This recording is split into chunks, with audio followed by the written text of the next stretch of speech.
बोलिए गुरुदेव भगवान की जय हो। बोलिए सिद्धेश्वर महादेव की जय हो।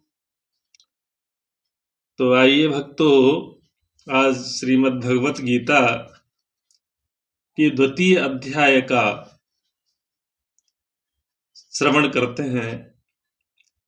अध्याय 2 का नाम सांख्य योग है। ये अध्याय पूरे गीता ज्ञान का आधार माना जाता है। इसमें भगवान श्री कृष्ण अर्जुन को आत्मा, कर्म, बुद्धि और योग का ज्ञान देते हैं। मुख्य बातें हैं इस अध्याय की, वो भगवान श्री कृष्ण ने बताया है कि आत्मा अमर है, शरीर नश्वर है, लेकिन आत्मा कभी नहीं मरती। जैसे मनुष्य पुराने वस्त्र छोड़कर नए धारण करता है, वैसे ही आत्मा नया शरीर धारण करती है। दूसरी बात, कर्तव्य पालन आवश्यक है। अर्जुन युद्ध से विचलित हो जाते हैं, तब भगवान कृष्ण उन्हें अपने धर्म और कर्तव्य का पालन करने की प्रेरणा देते हैं। तीसरी बात, कर्मयोग का उपदेश।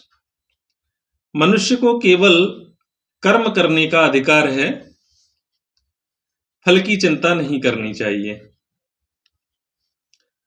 और चौथी बात, समत्व योग। सुख दुख, लाभ हानि और जय पराजय में समान भाव रखना ही योग है। स्थित प्रज्ञ के लक्षण, जो व्यक्ति इच्छाओं, क्रोध और मोह से युक्त होकर स्थिर बुद्धि में रहता है, वही स्थित प्रज्ञ कहलाता है। तो मूल रूप से अध्याय 2 का सार, यह अध्याय सिखाता है कि आत्मा अमर है, कर्तव्य सर्वोपरि है, निष्काम कर्म ही श्रेष्ठ मार्ग है और मन की स्थिरता से ही शांति प्राप्त होती है। तो आइए इस अध्याय की शुरुआत करते हैं और गीता ज्ञान यज्ञ के द्वितीय दिवस में अध्याय 2 का श्रवण करते हैं। ओम परमात्मने नमः। अथ द्वितीयोऽध्याय। संजय उवाच। तं तथा कृपयाविष्टम् अश्रुपूर्णाकुलेक्षणम् विषीदन्तमिदं वाक्यमुवाच मधुसूदनः। संजय बोले, उस प्रकार करुणा से व्याप्त और आंसुओं से पूर्ण तथा व्याकुल नेत्रों वाले शोकयुक्त उस अर्जुन के प्रति भगवान मधुसूदन ने यह वचन कहा। श्री भगवान उवाच। कुतस्त्वाकशमिदं विस्मयेशमुपस्थितम् अनार्याजुष्टं स्वर्ग्यं कीर्तिकरमर्जुनम्। भगवान बोले, हे अर्जुन, तुझे इस समय में यह मोह किस हेतु से प्राप्त हुआ? क्योंकि ना तो यह श्रेष्ठ पुरुषों द्वारा आचरित है, ना स्वर्ग को देने वाला है और ना कीर्ति को करने वाला ही है। क्लेव्यम मा स्मगमः पार्थानेतत्तप्योपद्यते क्षुद्रम हृदय दौर्बल्यम तक्तोत्तिष्ठ परन्तपः। इसलिए हे अर्जुन, नपुंसकता को मत प्राप्त हो, तुझमें यह उचित नहीं जान पड़ती। हे परंतप, हृदय की तुच्छ दुर्बलता को त्याग कर युद्ध के लिए खड़ा हो जा। अर्जुन उवाच। कथं भीष्ममहं शंखे द्रोणं च मधुसूदन इषुभिः प्रतियोत्स्यामि पूजार्हावरिशूदन। अर्जुन बोले, हे मधुसूदन, मैं रणभूमि में किस प्रकार बाणों से भीष्म पितामह और द्रोणाचार्य के विरुद्ध लड़ूंगा, क्योंकि हे हरिशूदन, वे दोनों ही पूजनीय हैं। गुरून् हत्वा हि महानुभावा उच्छ्रेयो भोक्तुं भैक्ष्यं पीह लोके हत्वार्थकामास्तु गुरूनिहेव भुज्यीय भोगान् रुधिर प्रतिग्धान। इसलिए इन महानुभाव गुरुजनों को न मारकर मैं इस लोक में भिक्षा का अन्न भी खाना कल्याणकारक समझता हूं, क्योंकि गुरुजनों को मारकर भी इस लोक में रुधिर से सने हुए अर्थ और कामरूप भोगों को ही तो भोगूंगा। नाचेत द्विद्यः कतरन्नो गरीयो यद्याजयेम यदि वानो जयेयु यानेव हत्वा न जिजीविषाम् इस्ते वस्थिताः प्रमुखे धार्तराष्ट्र। हम यह भी नहीं जानते कि हमारे लिए युद्ध करना और न करना, इन दोनों में से कौन सा श्रेष्ठ है। अथवा यह भी नहीं जानते कि उन्हें हम जीतेंगे या हमको वे जीतेंगे। और जिनको मारकर हम जीना भी नहीं चाहते, वे ही हमारे आत्मी धृतराष्ट्र के पुत्र हमारे मुकाबले में खड़े हैं। कारपन्य दोषोपहत स्वभाव प्रच्छामि त्वां धर्म सम्मूढ़ चेता यच्छ्रेया स्यान्निशितं ब्रूहि तन्मे शिष्यते अहं साधिमां त्वां प्रपन्नम। इसलिए कायरता रूप दोष से उपहत हुए स्वभाव वाला तथा धर्म के विषय में मोहित चित्त हुआ मैं आपसे पूछता हूं कि जो साधन निश्चित कल्याणकारक हो वह मेरे लिए कहिए। क्योंकि मैं आपका शिष्य हूं, इसलिए आपके शरण हुए मुझको शिक्षा दीजिए। नहीं प्रपश्यामि ममापनुध्याध्यच्छोकमुच्छोषणमिन्द्रियाणम् आवाप्य भूमावशपत्नमृध्यं राज्यं सुराणामपि चाधिपत्यम्। क्योंकि भूमि में निष्कंटक धन धान्य संपन्न राज्य को और देवताओं के स्वामी पने को प्राप्त होकर भी मैं उस उपाय को नहीं देखता हूं जो मेरी इंद्रियों के सुखाने वाले शोक को दूर कर सके। संजय उवाच एवमुक्त्वा ऋषिकेशं गुणाकेश परन्तप नायोत्स्यायति गोविंद मुक्त्वा तूष्णीं बभूवः।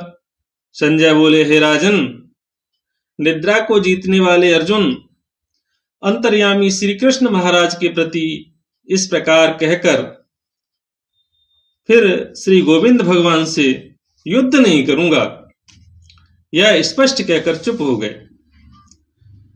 तमुवाच हृषिकेश प्रसन्नेव भारत सेनयोरुभयोर्मध्ये विषीदन्तमिदं वचः।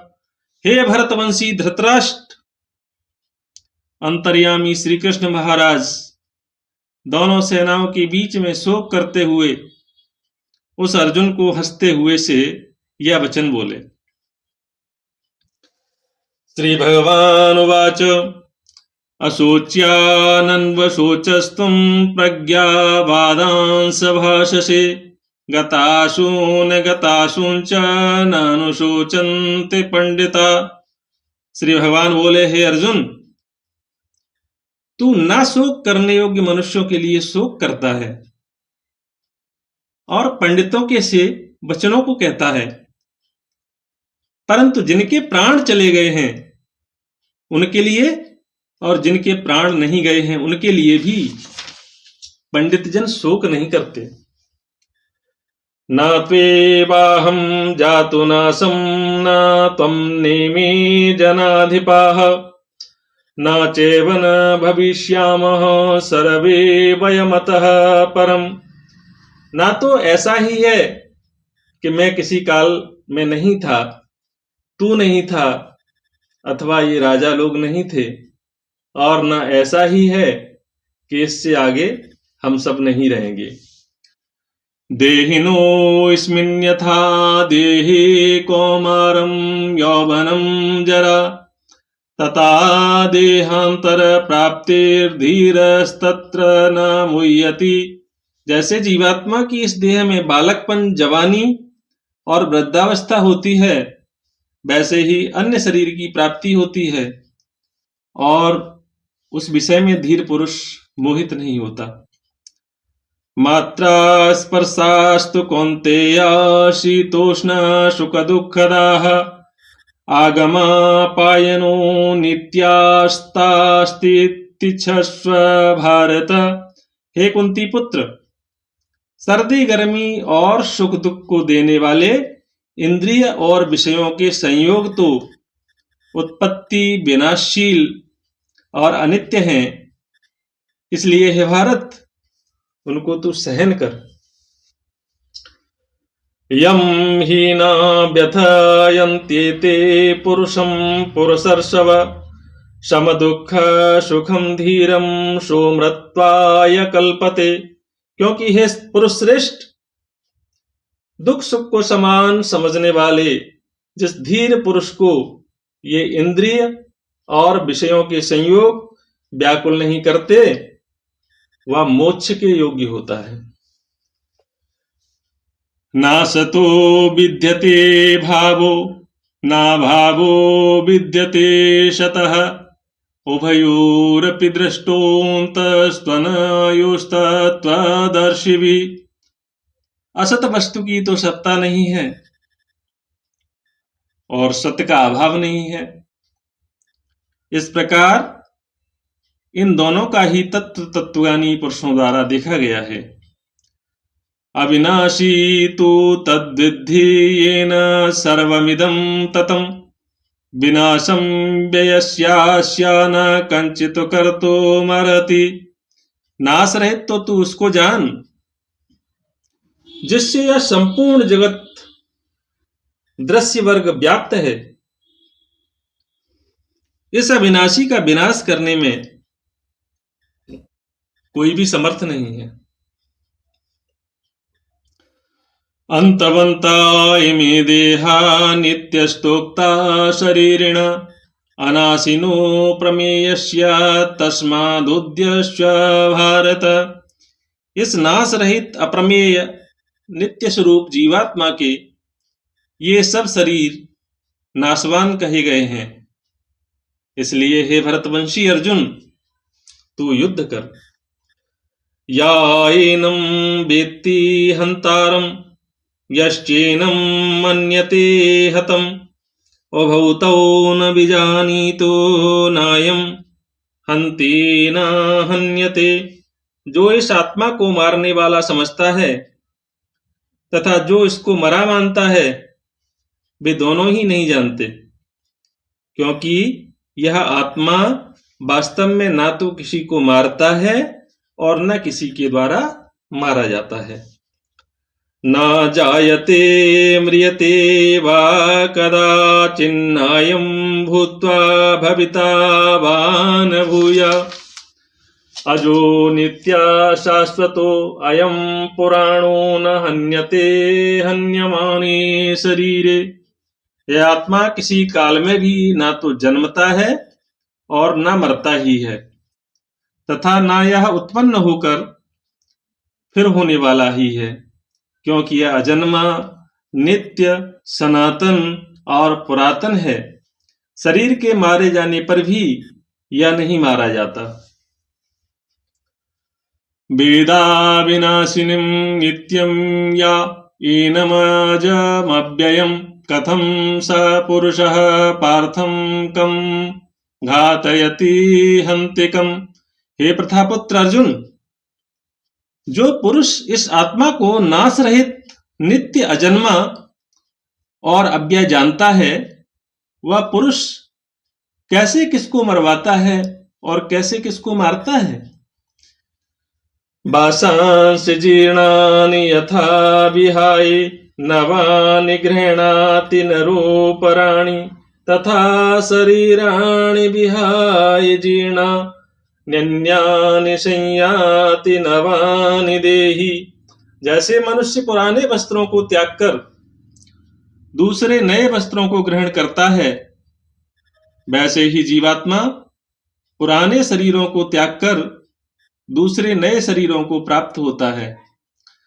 नैनम छिद्दन्ति शस्त्राणि नैनम दहति पावक नाचैनम क्लेदयन्त्यापो ना शोषयते मारुत। इस आत्मा को शस्त्र नहीं काट सकते, इसको आग नहीं जला सकती, इसको जल नहीं गला सकता और वायु नहीं सुखा सकता। अच्छेद्यो अयमदायो अयमक्लेद्यो शोष्य एव च नित्या सर्वगतः स्थाणुरचलो अयम सनातन। क्योंकि यह आत्मा अच्छेद्य है, यह आत्मा अदाय है, अक्लेद्य और निसंदेह अशोष्य है, तथा यह आत्मा नित्य, सर्वव्यापी, अचल, स्थिर रहने वाला और सनातन है। अव्यक्तो अयम चिन्त्यो अयम विकार्यो यमोच्यते तस्मादेवं विदित्वेनं नानुशोचितो महर्षि। यह आत्मा अव्यक्त है, यह आत्मा अचिंत्य है और यह आत्मा विकार रहित कहा जाता है। इससे हे अर्जुन, इस आत्मा को उपर्युक्त प्रकार से जानकर तू शोक करने को योग्य नहीं है, अर्थात तुझे शोक करना उचित नहीं है।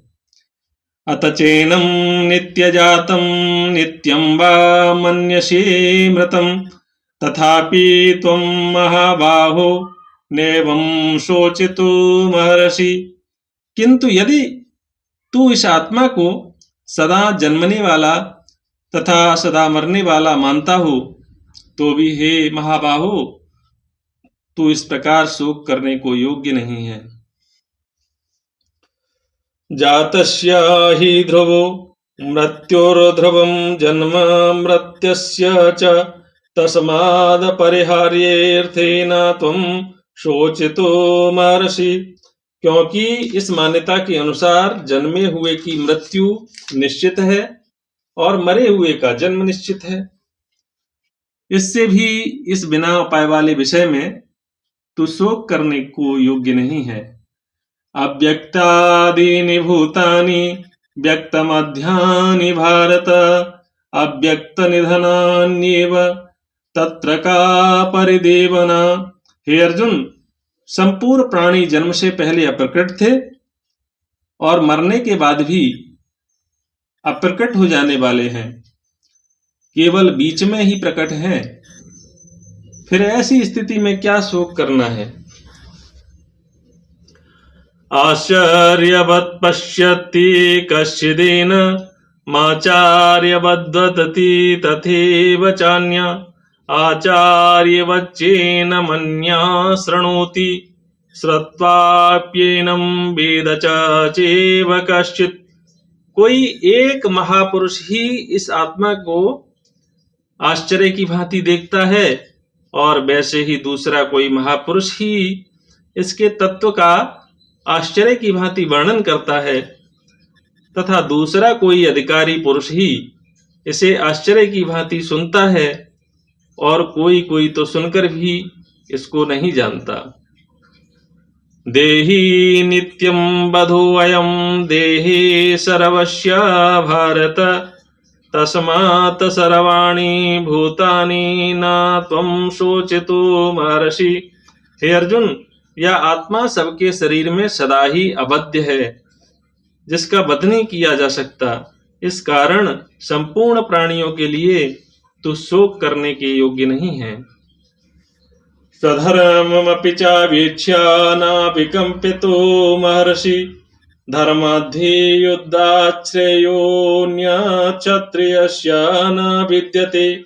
तथा अपने धर्म को देखकर भी तू भय करने योग्य नहीं है, अर्थात तुझे भय नहीं करना चाहिए, क्योंकि क्षत्रिय के लिए धर्मयुक्त युद्ध से बढ़कर दूसरा कोई कल्याणकारी कर्तव्य नहीं है।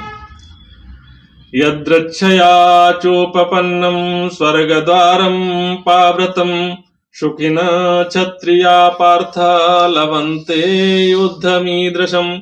हे पार्थ, अपने आप प्राप्त हुए और खुले हुए स्वर्ग के द्वार रूप इस प्रकार के युद्ध को भाग्यवान क्षत्रिय लोग ही पाते हैं।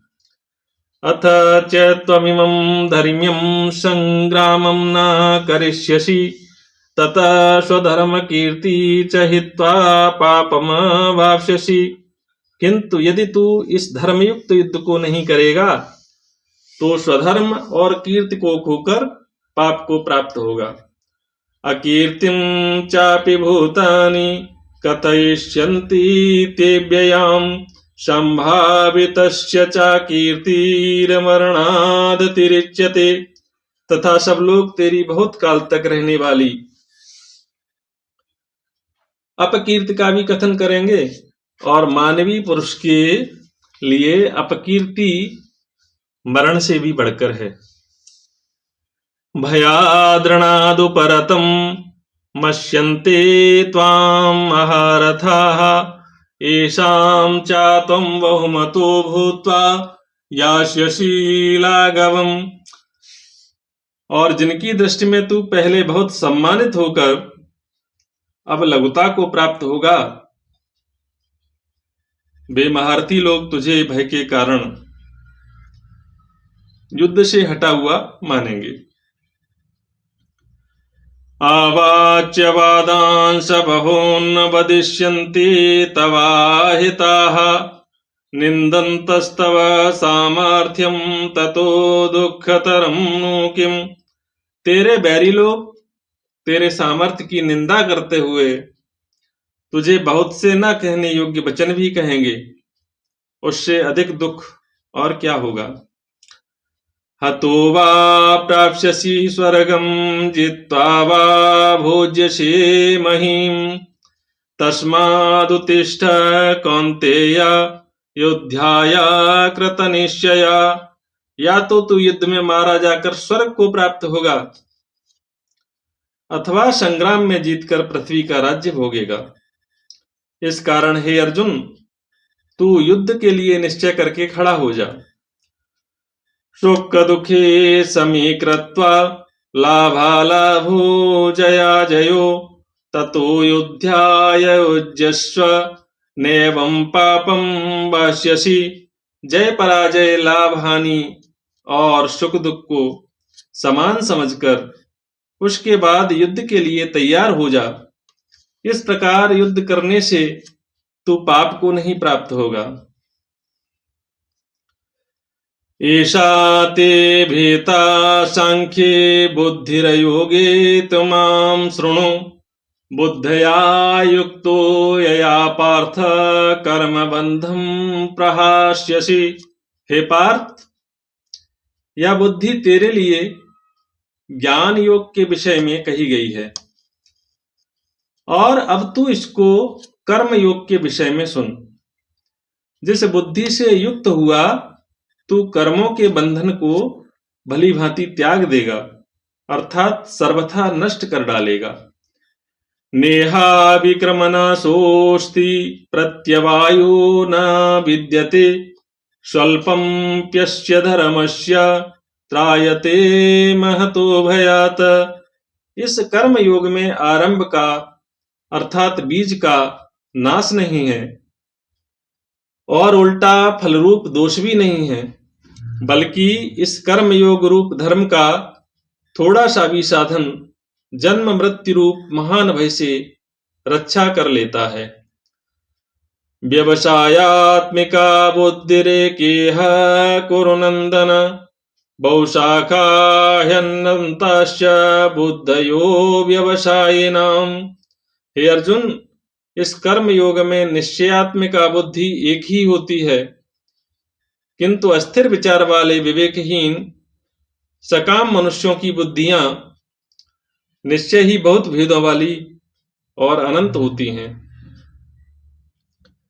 यामिमां पुष्पितां वाचं प्रवदन्त्या विपश्चित वेदवादरताः पार्थ नान्यदस्तीति वादिनः। कामात्मानः स्वर्गपरा जन्म कर्म फलप्रदां क्रिया विशेषबहुलां भोगेश्वर्यगतिं प्रति भोगेश्वर्य प्रसक्तानां तया पहत चेतसां व्यवसात्मिका बुद्धि समाधो न विधीयते।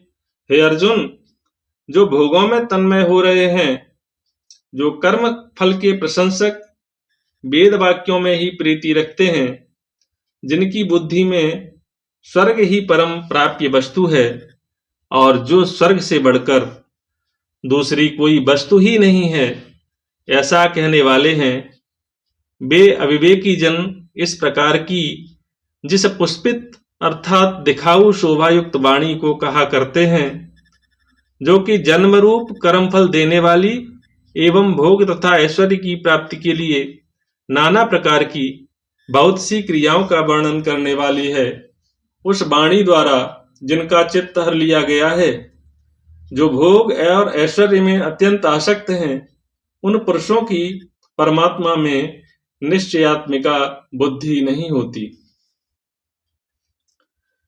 त्रैगुण्य विषया वेदा निस्त्रेगुण्यो भवार्जुन निर्द्वंदो नित्यसत्तस्थो निर्योगक्षेम आत्मवान। हे अर्जुन, वेद उपर्युक्त प्रकार से तीनों गुणों के कार्य रूप समस्त भोगों एवं उनके साधनों का प्रतिपादन करने वाले हैं, इसलिए तू उन भोगों एवं उनके साधनों में आसक्तिहीन, हर्ष शोकादि द्वंद्वों से रहित, नित्य वस्तु परमात्मा में स्थित योगक्षेम को न चाहने वाला और स्वाधीन अंतःकरण वाला हो। यावानर्थ उदपाने सर्वतः संप्लुतोदके तावान् सर्वेषु वेदेषु ब्राह्मणस्य विजानत। सब ओर से परिपूर्ण जलाशय के प्राप्त हो जाने पर छोटे जलाशय में मनुष्य का जितना प्रयोजन रहता है, ब्रह्म को तत्व से जानने वाले ब्राह्मण का समस्त वेदों में उतना ही प्रयोजन रह जाता है। कर्मण्येवाधिकारस्ते मा फलेषु कदाचन मा कर्म फले हेतुर्भूर्मा ते संगोस्त्वकर्मणि। तेरा कर्म करने में ही अधिकार है, उसके फलों में कभी नहीं। इसलिए तू कर्मों के फल का हेतु मत हो तथा तेरी कर्म न करने में भी आसक्ति न हो। योगस्ता कुरु कर्माणि संगस्तक्त्या धनंजय सिद्ध सिद्धयो समो भूत्वा समत्वं योगा उच्यते। हे धनंजय, तू आसक्ति को त्याग कर तथा सिद्धि और असिद्धि में समान बुद्धि वाला होकर योग में स्थित हुआ कर्तव्य कर्मों को कर। समत्व ही योग कहलाता है। जो कुछ भी कर्म किया जाए उसके पूर्ण होने और न होने में तथा उसके फल में संभाव रहने का नाम समत्व है। दूरेण हवरम कर्म बुद्धि योगा धनंजय बुद्धौ शरणं विच्छ कृपणाः फलहेतव। इस समत्व रूप बुद्धि योग से सकाम कर्म अत्यंत ही निम्न श्रेणी का है। इसलिए हे धनंजय, तू सम बुद्धि में ही रक्षा का उपाय ढूंढ, अर्थात बुद्धि योग का ही आश्रय ग्रहण कर, क्योंकि फल के हेतु बनने वाले अत्यंत दीन हैं। बुद्धि युक्तो जहातिह उभे सुकृत दुष्कृते तस्माद्योगाय युज्यस्व योग कर्मसु कौशलम। समबुद्धि युक्त पुरुष पुण्य और पाप दोनों को इसी लोक में त्याग देता है, अर्थात उनसे मुक्त हो जाता है। इससे तू समत्व रूप योग में लग जा। यह समत्व रूप योग ही कर्मों में कुशलता है, अर्थात कर्म बंधन से छूटने का उपाय है। कर्मजं बुद्धि युक्ता ही फलम त्वक्ता मनीषिण जन्म बंध विनिर्मुक्ता पदम गच्छन्त्यनामयम्।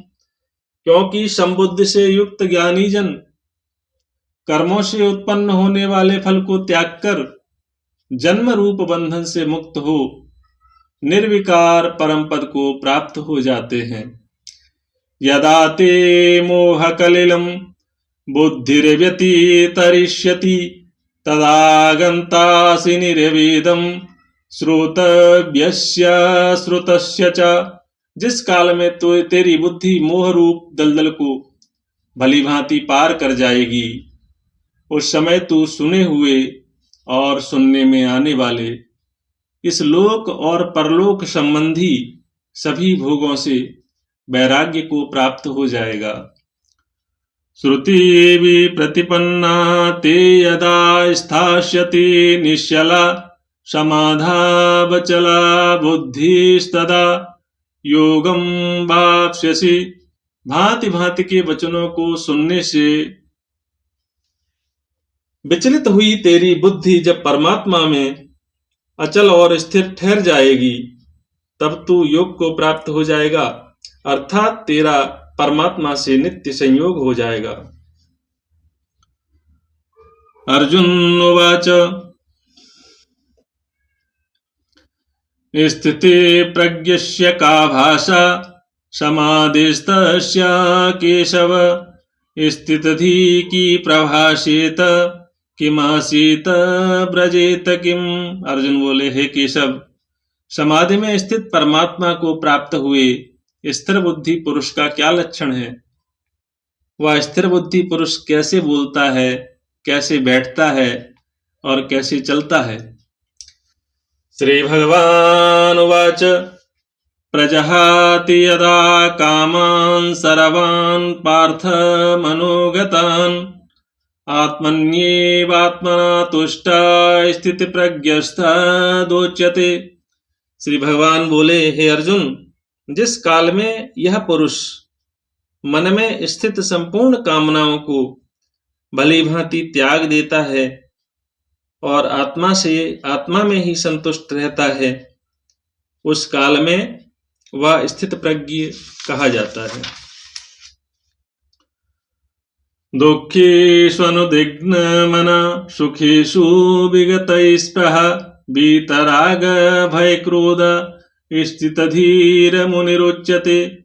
दुखों की प्राप्ति होने पर जिसके मन में उद्वेग नहीं होता, सुखों की प्राप्ति में जो सर्वथा निष्प्रह है तथा जिसके राग भय और क्रोध नष्ट हो गए हैं, ऐसा मुनि स्थिर बुद्धि कहा जाता है।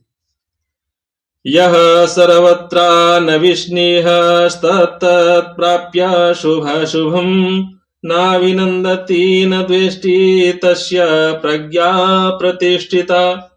जो पुरुष सर्वत्र स्नेह रहित हुआ उस शुभ या अशुभ वस्तु को प्राप्त होकर न प्रसन्न होता है और न द्वेष करता है, उसकी बुद्धि स्थिर है।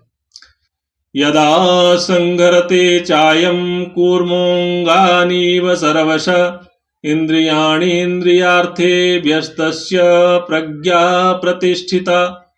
और कछुआ सब ओर से अपने अंगों को जैसे समेट लेता है, वैसे ही जब यह पुरुष इंद्रियों के विषयों से इंद्रियों को सब प्रकार से हटा लेता है, तब उसकी बुद्धि स्थिर है, ऐसा समझना चाहिए। विषया विनिर्वर्तन्ते निराहारस्य देहिन रसवर्जं रसोप्यस्य परम दृष्टा निवर्तते। इंद्रियों के द्वारा विषयों को ग्रहण न करने वाले पुरुष के भी केवल विषय तो निवृत्त हो जाते हैं, परंतु उनमें रहने वाली आसक्ति निवृत्त नहीं होती। स्थित प्रज्ञ पुरुष की तो आसक्ति भी परमात्मा का साक्षात्कार करके निवृत्त हो जाती है। यततोऽपि कौन्तेय पुरुषस्य विपश्चित इंद्रियाणि प्रमाथीनि हरन्ति प्रसवं मन तानि सर्वाणि संयम्य युक्त आसीत मत्पर